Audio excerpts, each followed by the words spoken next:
ప్రజలారా వినరండి ఈ సత్య సువార్త, సర్వజనులారా కనరండి ప్రభు సత్య సువార్త. వినవచ్చిన ప్రియులకు విమోచన యేసు వార్త. ప్రభు అయిన యేసుక్రీస్తు వారి యొక్క నామంలో మిమ్మల్ని అందరినీ ప్రేమతో ఈ సత్య సువార్త అనే ఈ కార్యక్రమానికి ఆహ్వానాన్ని తెలియజేస్తున్నాను. Hey friends, may the Lord bless you. ప్రభు మిమ్మలను దీవించును గాక. ప్రభు మీ ప్రతి అవసరతలను తీర్చును గాక. యాక్చువల్లీ తీర్చును గాక ఏంటి, తీర్చి ఉన్నాడు. వాక్య ప్రకారంగా నేను ఆలోచన చేస్తే దేవుడు మన కొరకు అద్భుతమైన కార్యములను చేసి ఉన్నారు. దేవుడు మన అక్కరలన్నీ కూడా ఆయన తీర్చి ఉన్నారు. మన ప్రతి అవసరత ఆయనకు తెలుసు. ఆయన మన పరలోకపు తండ్రి. ఆయనకు మనం మొర్ర పెట్టనక్కర్లేకుండా కానీ ఆయన మన విషయాలన్నీ గ్రహించిన మంచి దేవుడు, గొప్ప దేవుడు, ప్రేమ కలిగినటువంటి తండ్రి, కనికరము చూపించేటువంటి తండ్రి. ఆయన మనల్ని విడిచిపెట్టాడు, మిమ్మల్ని విడిచిపెట్టాడు. మరి ముఖ్యంగా మిమ్మల్ని. హే బ్రదర్, మీ గురించి నేను మాట్లాడుతున్నా.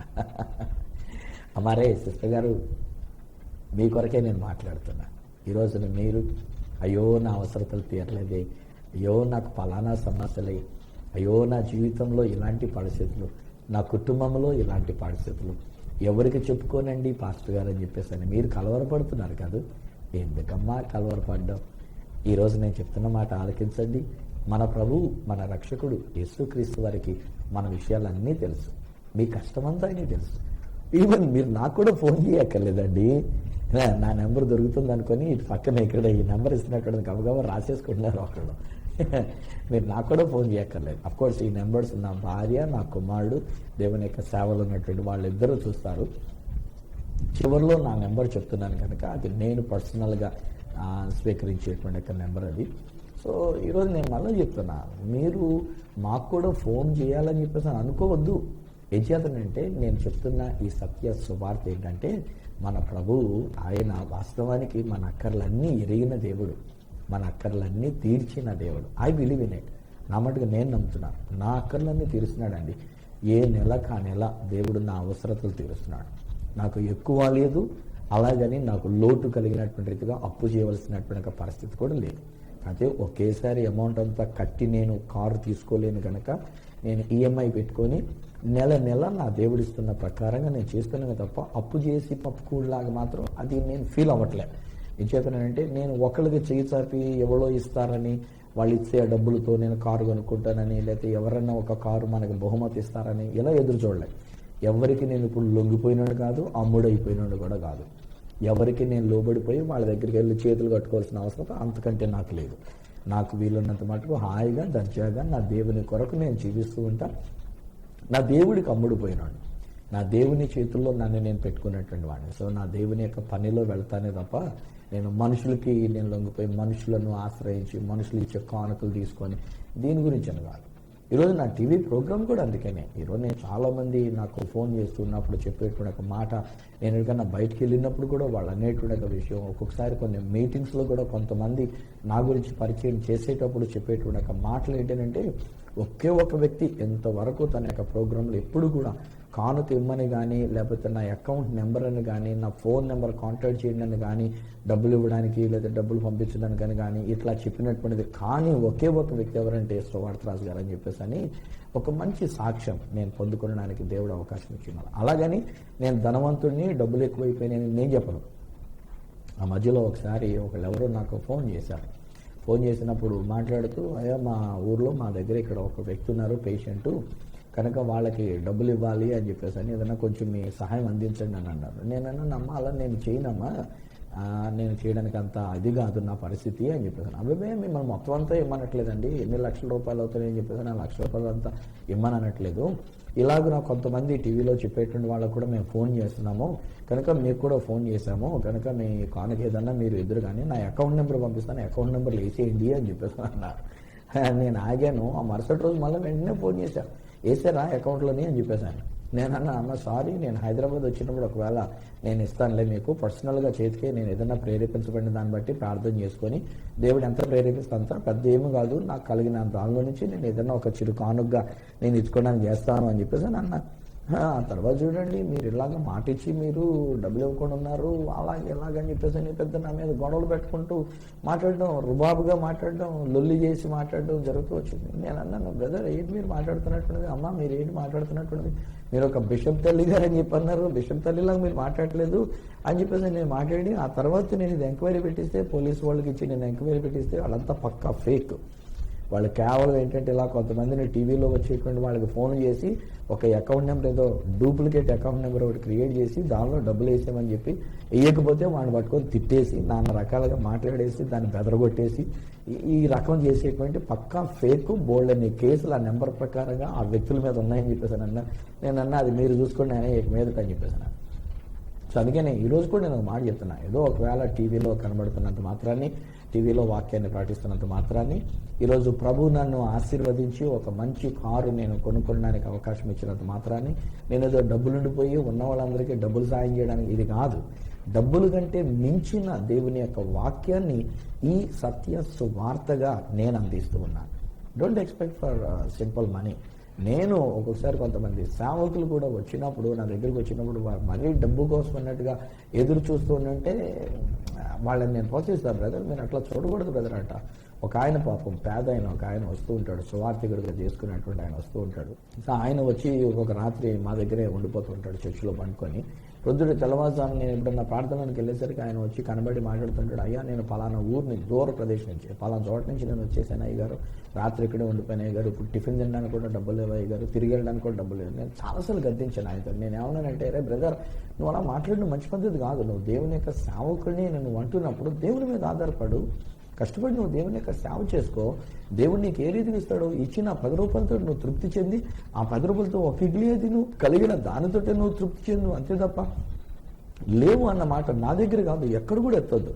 దేవుడు మాకు ప్రేరేపణ ఇవ్వాలి, నీకు ఇవ్వాలని చెప్పేసి అని అప్పుడు నేను సంతోషంగా ఇవ్వడానికి ఉంటాను తప్ప నువ్వు ఇలాగ అడిగితే అసలు నాకు చేయబోదు కాదయ్యా అని చెప్పేసి అని వెళ్ళిపోతాను. కానీ ఆ తర్వాత మళ్ళీ మా బిడ్డలను పిలిచి పోలేరా పాపం సేవ చేసుకుంటున్నటువంటి వాడని తనకి ఎంతో కొంత కానుకగా పంపించి తన ఛార్జీలకి దానికి ఉపయోగపెట్టినట్టుగా చేస్తూ ఉంటాం. అయితే అలాగని I'm not encouraging people to come like that. అలా రమ్మని నేను ఎంకరేజ్ చేయట్లే. తర్వాత ఎవరింటికి వెళ్ళినా సేవకులైనటువంటి వారికి నేను చెప్పే మాట ఏమంటారంటే, don't expect for their offering.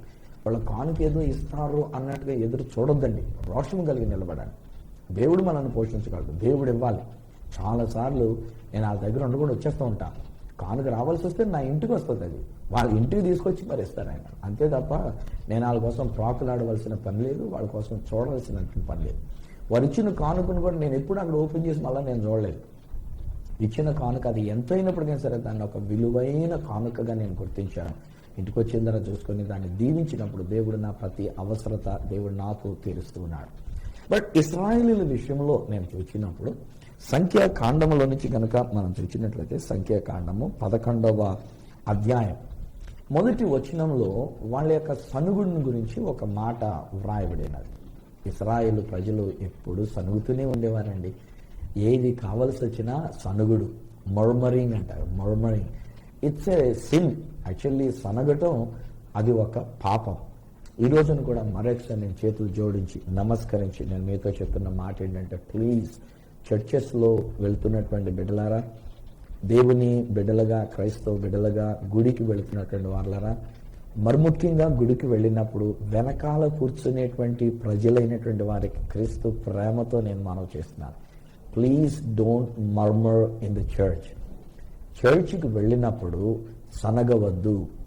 ఒకవేళ ఒక 10 నిమిషాలు ఆలస్యమైంది, సనగవద్దు. ఒకవేళ దైవజనుడు చెప్తున్న మాటలు ఏదైనా నీకు గుచ్చుకున్నాయి, సనగొద్దు. వ్యతిరేకంగా మాట్లాడవద్దు. లేకపోతే ఏదైనా విషయం నీకు ఇష్టం కాలేదు, సనగవద్దు. దేవుని సేవకునికి వ్యతిరేకంగా సనగవద్దు, దేవునికి వ్యతిరేకంగా సనగవద్దు. అసలు సనుగుడొద్దు మనకి. ప్రభువు దేవుడైన యెహోవా ఇశ్రాయేలు ప్రజలైనటువంటి వారిని ఐగుప్తులోంచి బయటికి తీసుకొని వచ్చేటప్పుడు ఏమని చెప్పాడు? మోషే ద్వారా ఏమని పలికించాడు? నన్ను సేవించడానికి నా జనులను అరణ్యంలోనికి వెళ్ళనియ్యి అని అడుగుతూ ఉంటాడు. నన్ను సేవించడానికి అనగా దేవునిని సేవించడానికి, అంతే తప్ప సనగడనే కాదు, ఫ్రమ్ ద బిగినింగ్ అండి. ఇశ్రాయేలు ప్రజలైనటువంటి వాళ్ళు ఐగుప్తులో నుంచి బయటకు వచ్చింది మొదలుకొని ప్రతి చోట వాళ్ళు అక్కడ సనిగేటువంటి వాళ్ళే. ఏమీ లేకపోయినా వాళ్ళు సనిగారు. నీళ్ళు లేదు, సనిగారు. ఆహారం లేదు, సనిగారు. ఏది లేదు, సనిగారు. సమస్య వచ్చింది, సనిగారు. ఎర్ర సముద్రం ఎదురైంది, సనిగారు. వెనకాల ఫరో సైన్యం వస్తుంది, సనిగారు. ప్రతి దానికి సనగడమేనండి. ఈరోజు నేను మరొకసారి జ్ఞాపకం చేస్తున్న ఫ్రెండ్స్, ఈ నా మాటలు వింటున్నటువంటి నా ప్రియ స్నేహితులారా, డోంట్ ఎవర్ మర్మర్. సనగొద్దు. చాలా కాలం నాకు కారు లేదు కదా, చాలా కాలంగా నాకు ఉన్నటువంటి ఒక కారు పాతగిలిపోయిన 30 సంవత్సరాలు పైబడిన వయసు కలిగినటువంటి ఒక మారుతి 800 కారు, ఇది నేను వాడుతూ వచ్చాను. చాలా చోట్ల ఆగిపోయింది, చాలా చోట్ల పనికి రాకుండా పోయింది. బట్ దేవునికి స్తోత్రం అండోయ్, సనిగి నేను పాపం చేయలే, దేవుని దగ్గర గొనిగి నేను పాపం చేయలే. బాధపడుతూ ఉన్నప్పుడు నా దేవుడు నన్ను ధైర్యపరుస్తూ వచ్చేవాడు, నా ప్రభు నన్ను బలపరుస్తూ వచ్చాడు. నా కుమారుడా, నేనున్నాను, నీకు ఇంకేం కావాలి అంటూ వచ్చినాడు. చాలా కాలం అయింది. ఇక చివరికి దేవుడిచ్చిన నడిపింపు ప్రకారంగా వెళ్ళాను. నా దగ్గర కలిగిన కొంత సొమ్ము అక్కడ పెట్టి మిగతాది ఈఎంఐ కొరకు అనేటువంటి రీతిగా సిద్ధపడి, అప్పటికి నా రోషం ఏంటంటే, ఇన్ని ఛానల్స్లో దేవుని యొక్క వాక్యాన్ని ప్రకటించడానికి దేవుడు మిరాక్లస్గా నాకు కానుకిస్తూ ఉన్నప్పుడు, మిరాక్లస్గా నాకు కావలసిన ద్రవ్యం ఇస్తూ ఉన్నప్పుడు, ఇంకొక 20,000 రూపాయలు నేను ఈఎంఐ కట్టుకోవడానికి ఆ మాత్రం ఇవ్వడా, ఎవరి మీదనో నేను ఆధారపడి, ఎవరికో నేను చేతులు చాపి, ఎవరి దగ్గర నేను ఊడిగానికి నా తల ఉంచుకొని నా చేతులు కట్టుకొని అక్కడ నిలబడేదానికంటే, వాళ్ళు ఇచ్చే కానుక కొరకు నేను ఎదురు చూసేదానికంటే, నా దేవుడున్నాడు నాకు అనుకొని నేను వెళ్ళా. నా దేవుడు నాకు కావలసినటువంటిది ఇచ్చినారు. ఇదనాన్ని ఆ యొక్క కారులోనే నేను ప్రయాణాలు చేస్తూ నేను అనేకమైన చోట్లకు వెళ్ళి ఈ సత్య సువార్తని కోటాలలో నేను ప్రకటిస్తూ ఉన్నా. ఇలాగ నా రికార్డ్ చేయడానికి నేను వస్తూ ఉన్నా. దేవుడి చిన్న కృపను బట్టి దేవుని స్తుతిస్తున్నా. మనం ఊహించగలిగిన దానికంటే, మనం అడిగేదానికంటే అతీతంగా దేవుడు మన అక్కర్లను తీర్చగలిగిన గొప్ప దేవుడు. ఏం జరిగింది ఇక్కడ? ఇంకా కొంచెం కిందకు వెళ్తే సంఖ్యాకాండం 11వ అధ్యాయం 4వ వచనం దగ్గరికి వచ్చేసరికల్లా, మిశ్రమ జనం కొంతమంది వచ్చారంట. వేరే వాళ్ళు, యూదులలో ఇతరులైనటువంటి వాళ్ళు మిశ్రమ జనాంగంగా వీరితో కలిసి ఉన్నారు. వాళ్ళు మాంస అపేక్షను కనబరిచారంట. మాంసం తినడానికైనటువంటి అపేక్షని వారు కనబరిచినారు. అది చూచిన ఇశ్రాయేలు ప్రజలైనటువంటి వాని గురించి 4వ వచనంలో రాయబడిన మాట ఏంటంటే, మాంసాపేక్ష కలిగినటువంటి ఇశ్రాయేలీలు ఏడ్చి సనగటమే తప్పు చేశారా? ఆ తర్వాత మళ్ళీ వీళ్ళు చేసినటువంటి మరొక పొరపాటు ఏంటంటే, దేవునిని సేవించడానికి బదులు, సంతోషించి ఆనందించడానికి బదులు, అప్పటికే దేవుడు పరలోకపు మన్నాగా ఇస్తున్న మన్నా అనేటువంటి ఆహారం తిని దేవునికి స్తుతులు చెల్లించడానికి బదులు, కృతజ్ఞతలు చెల్లించడానికి బదులు, సంతోషించి ఆనందించడానికి బదులు వీళ్ళు ఏం చేస్తున్నారనంటే ఏడుస్తున్నారు. ఫర్ దేర్ ఫుడ్, ఆహారము కొరకు ఏడుస్తున్నటువంటి. ఈ రోజుల్లో నేను కూడా ఆలోచన చేస్తుంటే ఒకసారి ఎంతో ఎక్కడో ఒక చోట భలే బాధ అనిపిస్తూ ఉంటుందండి. చాలా మటుకు మనకు ఫోన్లు చేసేటువంటి వాళ్ళు దేని గురించి ఫోన్లు చేస్తూ ఉంటారంటే, అయ్యా మాకు ఆర్థిక ఇబ్బందులు ఉన్నాయి, ప్రార్థన చేయండి, మా అప్పులు తీరిపోవాలని. అయ్యా మాకు ఉద్యోగం లేదు, ప్రార్థన చేయండి, మాకు ఉద్యోగం వచ్చేయాలని. అయ్యా మేము ఫలానా సమస్యలు ఉన్నాం, సమస్య తీర్చబడాలని ప్రార్థన చేయండి, నాకు ఆరోగ్యం వచ్చేయాలని ప్రార్థన చేయండి. వీళ్ళు చెప్పేస్తారు ఏం జరగాలో అనేటువంటిది వీళ్ళకి. ఇది వీళ్ళు చెప్తున్నప్పుడు అవన్నీ కూడా నాకు ఎలా అనిపిస్తుంది అంటే, ఏలోక సంబంధమైన ఈ ఆహారం కొరకు ఆనాడు ఇశ్రాయేలు ప్రజలు ఏడ్చారు చూసారా, అలాగే మన వాళ్ళు కూడా ఏడ్చి మరి చెప్తూ ఉంటారు. ఆయన ఏడ్చేస్తూ ఉంటారు. అయ్యా మాకు ఇలాంటి పరిస్థితి అన్నయ్యా, అయ్యా నాకు ఇలాంటి కష్టం అన్నయ్యా, అయ్యా నాకు ఈ బాధ అన్నయ్యా, ఎలాగైనా దేవుడు బాధ వచ్చి నన్ను విడిపించమని ప్రార్థన చేయండి అయ్యా, మీరు ప్రార్థన చేయండి అయ్యా, ఉపవాసం ఉండి ప్రార్థన చేయండి అయ్యా, రోజు ప్రార్థన చేయండి అయ్యా, ఏడుస్తూ చెప్తూ ఉంటారు. ఆయన నాకు ఒక్కొక్కసారి భలే బాధ అనిపిస్తుందండి. ఏమంటే ఏడవలసిన పని ఉందా? మీకే నేను అడుగుతున్నాను. ఏమంటే మీరు కూడా బహుశా ఏడ్చారు కదా, బహుశా మీరు కూడా ఏడుస్తూ దేవుని దగ్గర అడిగినారేమో కదా. ఈరోజు మీకు కావలసినటువంటి దాని విషయంలో మీరు ఏడుస్తూ వచ్చినారు కదా. మరి ముఖ్యంగా ఆడపిల్లలైనటువంటి వాడు, ఆ సహోదరి మీతో కూడా నేను చెప్తున్నానమ్మా, చాలాసార్లు నువ్వు ప్రార్థన చేస్తుంటే ఏడుస్తా వచ్చిన్నావు కదా. మా చర్చిలో దేవుడు నాకు అప్పగించినటువంటి ఒక బిడ్డల్లో కూడా కొంతమంది ఉన్నారండి టాలెంటెడ్. ఇంకా నోరు విప్పారంటే వాళ్ళు ఒకవేళ ప్రార్థన మొదలు పెట్టారంటే ఏడుస్తూనే ఉంటారు. నేను ఆ సబ్జెక్ట్ వింటూ ఉన్నప్పుడు వాళ్ళు అడుగుతున్న విషయాలు వింటున్నప్పుడు అరే ఇశ్రాయేలీయులకి వీళ్ళకి తేడా ఏంట్రా ఇంకాను, వాళ్ళు మాంసం కొరకు ఏడుస్తున్నారు, వాళ్ళు ఆహారం కొరకు ఏడ్చారు, వాళ్ళు బట్టలు కావాలని ఏడ్చారు, వాళ్ళకి సుఖం కావాలని ఏడ్చారు, వాళ్ళకి ఆరోగ్యం కావాలని ఏడ్చినట్టుగా వీళ్ళు కూడా ఇలా ఏడుస్తున్నారు ఏంట్రా అని చెప్పేసి అనుకోండి. ఎందుకంటే ఇది అర్థం చేసుకోండి, మన దేవుడు మన యొక్క తండ్రి అండి. ఆయన మన యొక్క పరలోకపు తండ్రి. మత్తయి సువార్త 6వ అధ్యాయము ఐ థింక్ 31, 32 ఆ వచనాల దగ్గర ఆయన చెప్తున్న మాట ఏంటంటే, మీరైతే ఆయన నీతిని ఆయన రాజ్యాన్నే మీరు మొదట వెతకండి, అప్పుడు ఇవన్నీ మీకు ఏది కావాలో, మీకు ఆహారం కావాలా, మీకు మాంసం కావాలా, మీకు ఆరోగ్యం కావాలా, మీకు ఒక మంచి ఉద్యోగం కావాలా, మీకు ఒక మంచి స్థితిగతులు కావాలా, ఇవన్నీ ఏడవక్కర్లే. ఈరోజు అక్కడ పాత నిబంధనలో కూడా దేవుడిని యెహోవా ఇశ్రాయేలుతో చెప్పింది, నన్ను సేవించండి రా బాబు అన్నాడు.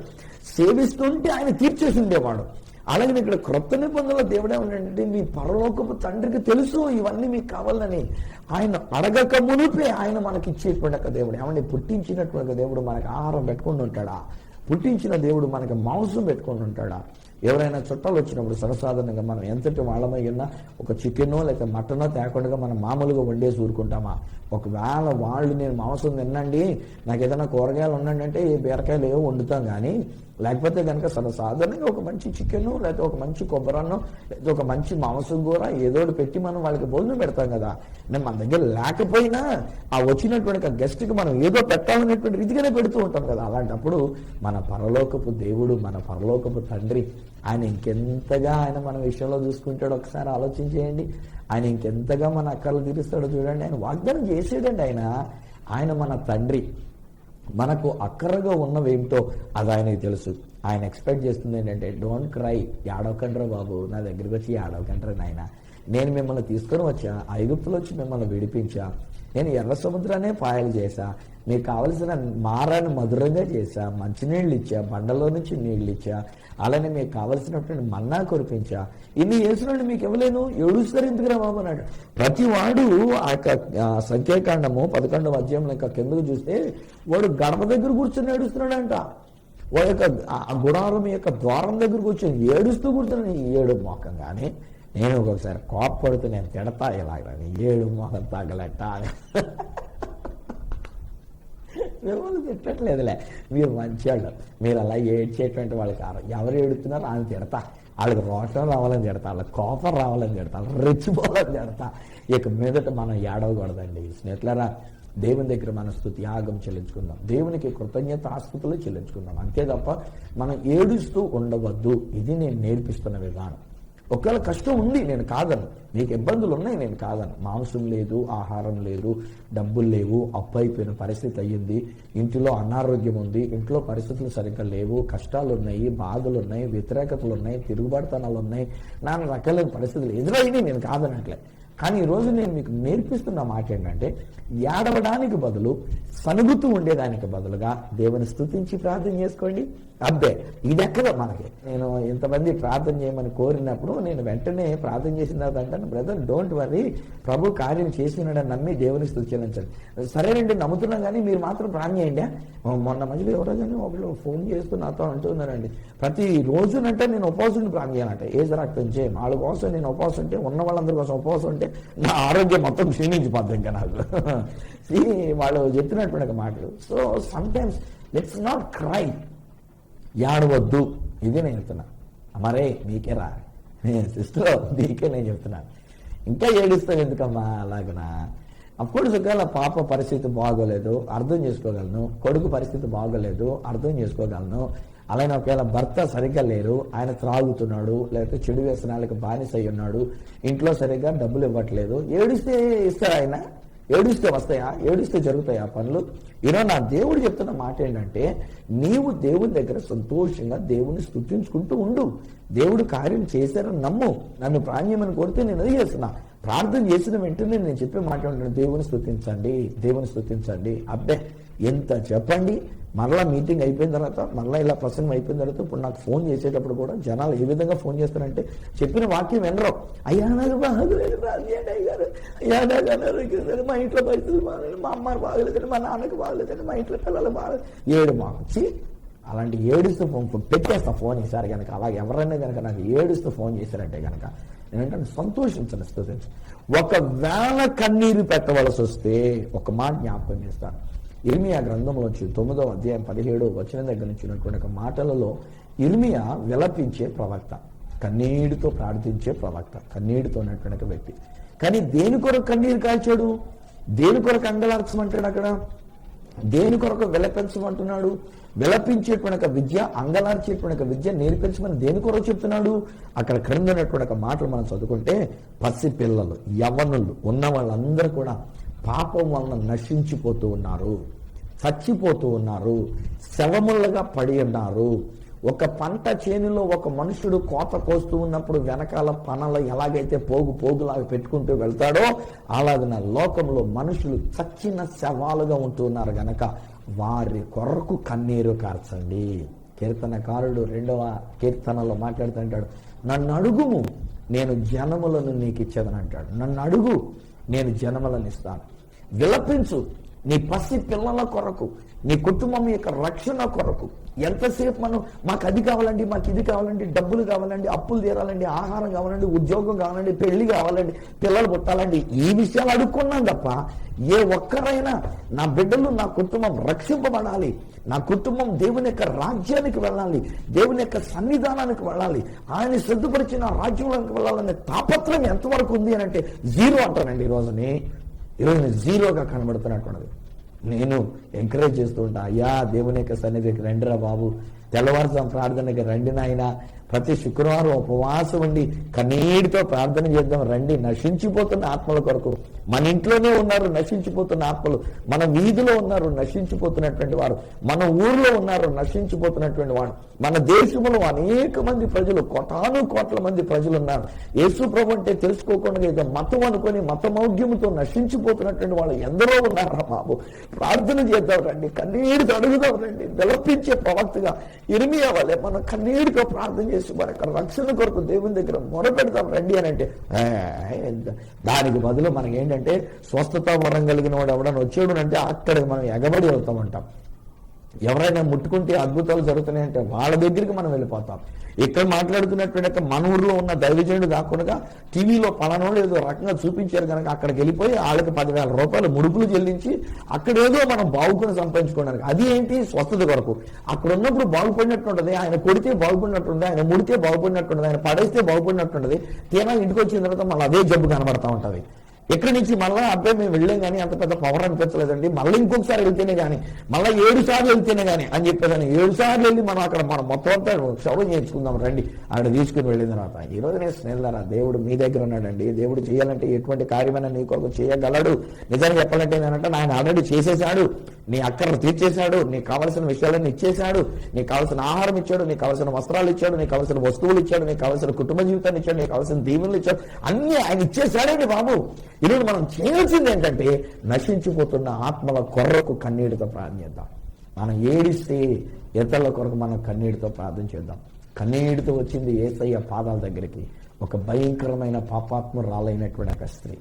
తన కన్నీటితో యేసు పాదాలు తడిచిపోయేటంత కన్నీరు కార్చిందండి. యేసు పాదాలు తడిచిపోయేటంతగా కన్నీరు కార్చింది. తన తల వెంట్రుకలతో ఆయన పాదాలు తుడిచింది, ఆయన పాదాలు ముద్దు పెట్టుకుంది, తీసుకొని వచ్చిన అత్తరపుట్టి పగలగొట్టి అక్కడ ఆయన పాదాలకు పోసింది. అప్పుడు యేసు ఆమె వైపు తిరిగి మాట్లాడుతుంటాడు, అమ్మా నీ విస్తారమైన పాపములు క్షమించబడినవి, సమాధానంగా వెళ్ళు. ఈ రోజున నా ప్రియ స్నేహితులారా, నీ ఇంటికి రక్షణ కావాలి. ఈ రోజున మన కుటుంబంలో ఉన్న వాళ్ళందరూ రక్షింపబడాలి. అమ్మాయి సిస్టర్, నువ్వు ఒక్కదానివే రక్షింపబడి నీ భర్త రక్షించబడకపోతే నీకేం సంతోషం? దానిలోనే ఏముంది చెప్పండి? ఈరోజు నీ భర్త రక్షణ కొరకు నువ్వు కన్నీరు కార్చు. దేవుడు అద్భుతమైన కార్యం చేస్తూ ఉన్నాడు, ఆల్రెడీ చేసేశాడు. కానీ నీ కన్నీటికి జవాబు దేవుడు అద్భుతమైనటువంటి కార్యాన్ని నీకు చూపించబోతున్నాడు. ఒక తల్లిగా నీ బిడ్డల కొరకు కన్నీరు కార్చు. బిడ్డలకు అది కావాలి, ఇది కావాలి, పెళ్లి కావాలి, పిల్లలు కావాలి, లేకపోతే ఉద్యోగం కావాలి, మంచి జీతం కావాలి, ఆ చేతి నిండా డబ్బులు ఉండాలి. దీని కొరకు ఏడవకమ్మా, నీ కుమారుని యొక్క రక్షణ కొరకు, నీ కుమార్తె యొక్క రక్షణ కొరకు ప్రార్థన చేయండి. ఈ రోజు మన కుటుంబం యొక్క రక్షణ కొరకు మనం ప్రార్థన చేద్దాం. ఇంటిల్లిపాది రక్షింపబడాలి. ఇది నా రోషం. ప్రతి ఇంటిలో ఉన్నటువంటి ప్రతి వ్యక్తి, ఈవెన్ ఇంక్లూడింగ్ ద సర్వెంట్, మన ఇంట్లో పనిచేసేటువంటి ఒక సర్వెంట్ సైతం రక్షింపబడే వారుగా ఉండాలనేటువంటి ఒక ఉద్దేశంతో ఏడ్చి దేవుని దగ్గర ప్రార్థన చేద్దాం. అఫ్కోర్స్ ఈ ఏడుపు దేవుడు చూస్తున్నాడు, ఆయన మన కన్నీటిని తుడుస్తున్నాడు. మన కన్నీళ్లు ఆయన బుడ్డిలో దాచిపెడుతున్నాడు. ఈ కన్నీటికి జవాబు ఆయన వ్యక్తులకు రక్షణ ఆయన అనుగ్రహిస్తున్నాడు. ఎలా మారతారో తెలియదండి, ఎలాగ నా జీవితం మారుతుందో తెలియదండి. But I know for sure, నీవు కన్నీరు కార్చి దేవుని దగ్గర నువ్వు మొర్రపెట్టి నశించిపోతున్న ఆత్మల కొరకు అడిగితే నీకు తెలియని వాళ్ళు కూడా నీ కన్నీటికి జవాబుగా రక్షింపబడుతున్నారు. ఇదే దేవుడు మాకు ఇచ్చినటువంటి ఒక భారం. WWF అని వెయిలింగ్ ఉమెన్స్ ఫెలోషిప్ అని పెట్టాం. ప్రతి 3వ మంగళవారం మేము కన్నీటితో ప్రార్థన చేస్తాకి అనేక మంది స్త్రీలు వస్తూ ఉంటారు. అనేక మంది స్త్రీలు నా భార్యతో కలిసి వాళ్ళు చేస్తున్నటువంటి ఒక ప్రార్థన నశించిపోతున్న ఆత్మల కొరకు. వస్తువుల కొరకు మేము ఏడవం, టీవీ లేదు నాయనని ఏడవం, ఫ్రిడ్జ్ లేదు నాయనని ఏడవం, వాషింగ్ మిషన్ లేదు నాయనని ఏడవం, ఇల్లు లేదు నాయనని ఏడవం, దాని ఇల్లు కట్టుకోలేక ఆగిపోయాం నాయనని ఏడవం, డబ్బులు లేవు అప్పులు పాలైపోయామని ఏడవం. మేము ఏడ్చేది, మేము కన్నీరు పెట్టి దేనికంటే నశించిపోతున్న ఆత్మలు, భారతదేశంలో నశించిపోతున్న ఆత్మల కొరకు మేము ప్రార్థన చేస్తున్నాం. కన్నీటితో మేము ప్రార్థన చేస్తున్నాం. దేవుడు అన్నాడు, ఒకవేళ కన్నీరు పెడితే ఆత్మల కొరకు కన్నీరు పెట్టండి. హే ఫ్రెండ్స్, ఈరోజు నేను మీతో చెప్తున్న మాట మీకు అర్థమైందా? ఏడవద్దమ్మా, కావాలని ఆహారం కావాలని ఏడవద్దు. మీరు ఆ 11వ అధ్యాయం చదవండి.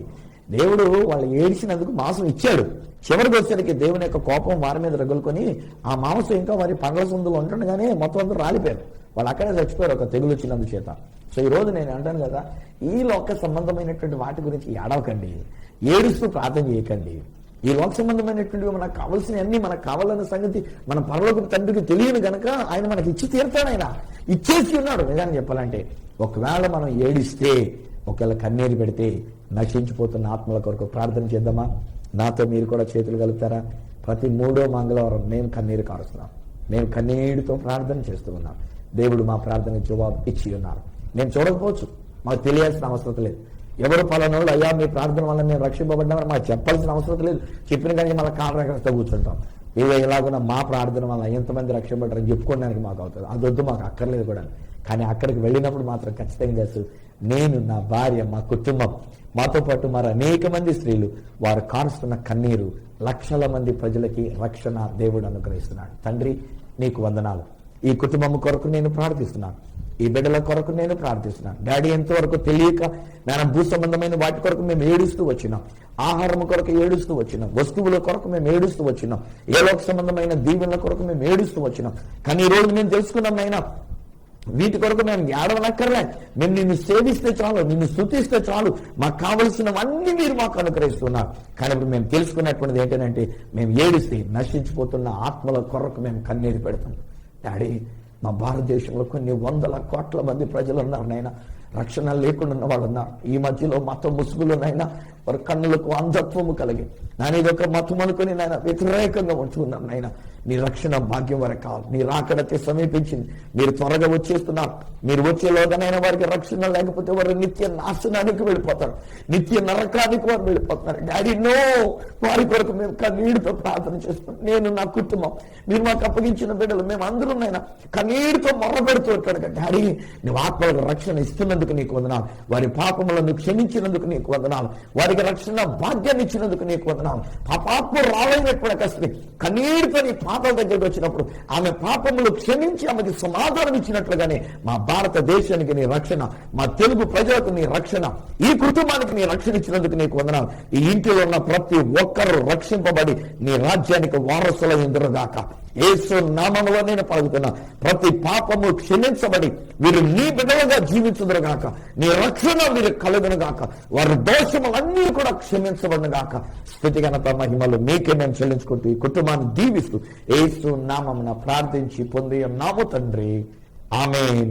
తండ్రి, కుమార, పరిశుద్ధాత్మలను దేవదేవుని దీవెన ఆశీర్వాదం ఆయన బిడ్డలుగా మీకు, మీ కుటుంబానికి తోడైండి మిమ్మల్ని రక్షించి పరలోక రాజ్య వారసులుగా చేసి నడిపించును గాక. ఆమేన్, ఆమేన్. వెలసిలేరా, ఆ ప్రభు మీకు రక్షణ ఇచ్చి ఉన్నారు. ఆయన ఇచ్చిన గొప్ప రక్షణ కొరకు ఇప్పుడు మేము నవ్వుతూ సంతోషంగా దేవునికి స్తుతియాగం చెల్లిస్తున్నాం. మీరు కూడా ఒకవేళ మీ కుటుంబం కొరకే కానీ, మీ ఇరుగు పొరుగు వారి కొరకే కానీ కన్నీటితో ప్రార్థన చేయండి. ఆ ప్రభు ఇచ్చే గొప్ప ఆనందాన్ని మీ సొంతం చేసుకోండి.